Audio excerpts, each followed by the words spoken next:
हमारी आज की कहानी एक बड़े घर से शुरू होती है जिसमें एक पति पत्नी का जोड़ा रहता था। पत्नी का नाम सू और उसके पति का नाम किम था। सू एक घरेलू औरत थी और किम एक दफ्तर में काम करता था। किम एक अच्छे ओहदे पर था जिस कारण वो काफी अमीर था। अब कहानी किम के दफ्तर से शुरू होती है। इन सफेद बालों वाले का नाम मियो था। मियो किम के दफ्तर में नया नया आया था। किम उसे एक तरफ ले जाकर कहता है, मैं तुमसे एक जरूरी बात करना चाहता हूँ। मियो जब उससे बात के बारे में पूछता है तो किम कहता है, मैं अपनी बीवी की परीक्षा लेना चाहता हूँ। मैं देखना चाहता हूँ कि वो मेरे साथ कितनी वफादार है। किम की बात सुनकर मियो हैरान हो गया। इसी बीच किम उसे सू के बारे में बताने लगा कि सू एक घरेलू औरत है और वो दिखने में मस्त है। इसके आगे वो बताता है कि सू को खाना बनाने का बहुत शौक है। उसके खाने की जो भी तारीफ करता है वो सू को अच्छा लगता है। पूरी बात सुनकर मियो मना कर देता है कि मैं आपकी मदद नहीं कर सकता, मगर जब किम उसे पैसों का लालच देता है तो मियो सू की परीक्षा लेने के लिए मान जाता है। अगले ही दिन किम तैयार हो रहा था और तैयार होकर वो सू से कहता है, आज रात मेरी एक जरूरी मीटिंग है, इसलिए मैं सुबह तक ही वापस आऊंगा। उसकी बात सुनकर सू उसे अपना ख्याल रखने को कहती है, जिसके बाद किम वहाँ से चला जाता है। थोड़ी ही देर बाद रात हो गई। सू घर के काम कर रही थी और तभी घर की बैल बजती है। सू जैसे ही दरवाजा खोलती है तो मियो अंदर आकर कहता है कि मैं किम के दफ्तर का नया मैनेजर हूँ। मैं एक जरूरी फाइल लेने आया हूँ जिसे किम घर में ही भूल गया।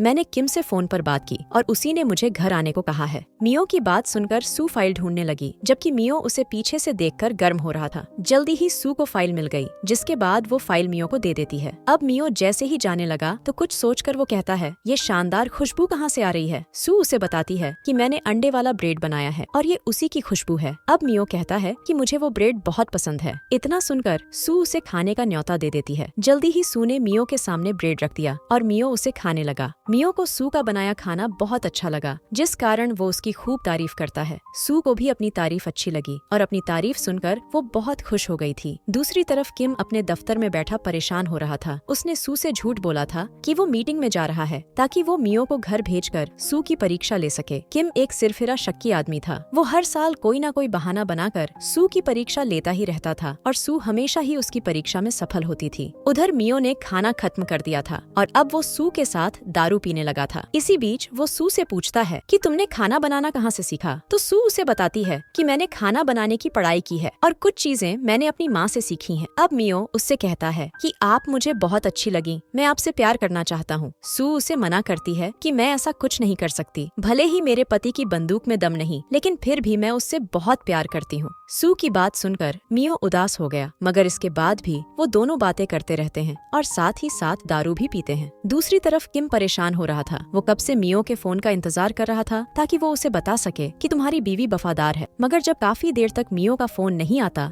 तो किम के मन में अजीब अजीब से ख्याल आने लगे। उसे लगने लगा कि सू इस बार फेल हो गई होगी और वो मियो की बंदूक का मजा ले रही होगी। ऐसे अजीब अजीब ख्याल सोचकर उसका बुरा हाल हो गया था। अब कहानी अगले दिन सू के घर से शुरू होती है। रात को बातें करते करते सू और मियो ने काफी दारू पी ली थी, जिस कारण मियो वहीं सो गया था। वो जैसे ही नींद से जागता है तो उसकी नजर सू के बदन पर पड़ती है। सू अभी भी नींद में थी। उसका बदन देखकर मियो गर्म होने लगा। वो जल्दी जल्दी सू के पास जाकर उसके बदन से छेड़छाड़ करने लगा। मियो की छेड़छाड़ ने जल्दी ही रंग दिखा दिया। सू नींद से जागते ही गर्म होने लगी, जिसके बाद वो दोनों एक दूसरे में समा जाते हैं। सू के साथ संबंध बनाकर जैसे ही मियो वहाँ से जाने लगा तो सू उसे रोक कर कहती है, हमने जो भी किया उसके बारे में किम को मत बता देना, वरना वो मुझे घर से निकाल देगा। मियो उससे वादा करता है कि मैं किम को कुछ नहीं बताऊंगा और इतना कहकर वो वहाँ से चला जाता है। कुछ ही देर बाद मियो किम के दफ्तर में उसके सामने बैठा था। किम के पूछने पर मियो उसे बताता है कि आपकी बीवी वफादार है और वो परीक्षा में पास हो गई। इसके साथ ही वो किम को बताता है कि हमने रात को बहुत दारू पी ली थी और मैं गलती से वहीं सो गया, लेकिन फिर भी सू मुझसे दूर रही। वो मेरे पास बिल्कुल भी नहीं आई। मियो की बात सुनकर किम बहुत खुश हो गया। वैसे मियो भी काफी खुश था, क्योंकि उसने झूठ बोलकर किम को बेवकूफ बना लिया और सू को किया वादा भी पूरा कर लिया था। रात होते ही किम अपने घर पहुँच गया। आज उसे सू पर बेहद प्यार आ रहा था, क्योंकि उसकी बीवी परीक्षा पास कर गई थी। देर रात को वो सू के साथ प्यार करता है और फिर वो दोनों सो जाते हैं। अगले दिन किम तो दफ्तर चला जाता है, लेकिन सू का मन बिल्कुल नहीं लगता। उसे बार बार मियो की याद आ रही थी। उसे वो सब कुछ याद आने लगा कि कैसे मियो ने उससे प्यार कर उसे खुश कर दिया था। भले ही किम ने भी रात को उसे प्यार किया था, लेकिन उसमें उसे मजा नहीं आया था। वो अब मियो का प्यार चाहती थी। वैसे भी मियो की दमदार बंदूक के आगे किम की बंदूक फेल हो चुकी थी। रात को जब किम घर आता है तो वो सू को बताता है कि मेरा नया मैनेजर कल खाने पर आ रहा है, हमने कुछ जरूरी बातें करनी है, इसीलिए मैंने उसे घर बुला लिया। किम की बात सुनकर वो अंदर ही अंदर खुश होने लगी। अगले ही दिन मियो उनके घर पहुंच गया और सभी मिलकर दारू पीने लगे। सू बहाना बनाकर उठती है और मियो को अपने पीछे आने को कहती है, जिसके बाद मियो बाथरूम का बहाना बनाकर उठता है और सीधा सू के पास पहुंच जाता है, जो इस वक्त किचन में थी। किम का पूरा ध्यान अपने फोन में था। इसी का फायदा उठाकर वो दोनों प्यार करने लगे। देखते ही देखते दोनों इतने गर्म हो गए कि वहीं शुरू हो जाते हैं। किम लगातार अपना फोन चला रहा था, जबकि उसकी बीवी मजे ले रही थी। सू से खूब सारा प्यार कर मियो जल्दी जल्दी कपड़े पहन लेता है। थोड़ी देर बाद किम को किसी जरूरी मीटिंग के कारण घर से जाना पड़ा। उसके जाने के बाद सू तैयार होने लगी, क्योंकि उसे पता था कि मियो अब जरूर आएगा। इसी बीच घर की बेल बजती है और जल्दी ही मियो सू के सामने पहुंच जाता है। इस बार ये दोनों घर में अकेले थे और दोनों इस चीज का पूरा फायदा उठाते हैं। दिनों दिन सू